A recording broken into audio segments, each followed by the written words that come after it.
Former assistant police chief for BPD, Alan Treadaway, says when homicide rates are this high and staffing is this low, officers are stretched thin. The issues of the past leadership were resolved with Chief Thurman, but that's just one component. If your officers are working and their off days are being canceled and they're working all this overtime, after a while you just get tired. Morale gets to a point that it needs to be really addressed. Treadaway says Birmingham police are down at least 200 officers, but he says they need more than the city has even budgeted for, and they're having trouble recruiting because the applicant pool in Jefferson County is at an all-time low. We're going to have to increase the wages and the benefits. We're going to have to support them. And Treadaway says until the city can get their officer staffing numbers back up, he thinks crime will just get worse. Dale Jackson here for Yellow Hammer Now, and I want to talk a little bit about crime in Birmingham. You've seen in the video I just shared you that the crime rate there is pretty bad. And not only is it pretty bad, the issues they have are incredibly dangerous, and it's hurting the city's image. It's also hurting the state of Alabama, but let's just stick with the city of Birmingham.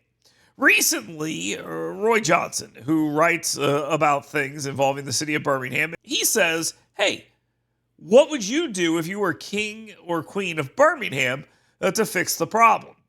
The implication, of course, being that there's nothing that can fix this, which is incredible, because if that was said by a person like me about the city of Birmingham, it would probably be called racist, but let's ignore that for a second. He runs through a couple of the things that could be done to fix the city while poo-pooing all of them. Really, there's one real thing that could be done to fix the city. It's not infrastructure development or job creation or any of that stuff. It's locking people in cages. That's it. The model has been used in cities like New York, and it is very, very clear. It's called broken windows policing. It works. NYPD Commissioner Keishant Sewell is not backing down on her decision to arrest violators on quality of life crimes, including turnstile jumping, open drug selling, public drinking, dice games, and public urination.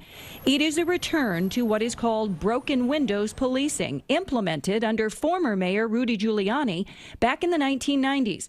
The belief is that smaller quality of life crimes lead to more serious crimes, dysfunction, and chaos.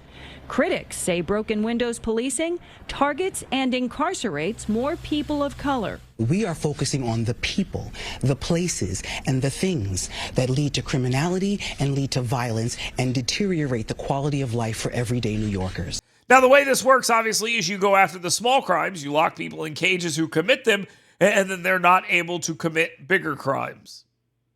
It's pretty much that simple. We can overcomplicate this and make it about a bunch of other things if we want to. If you want your community to be safe, that's what you have to do. If you have massive problems, you have to put people in cages until people stop committing crimes that cause those problems.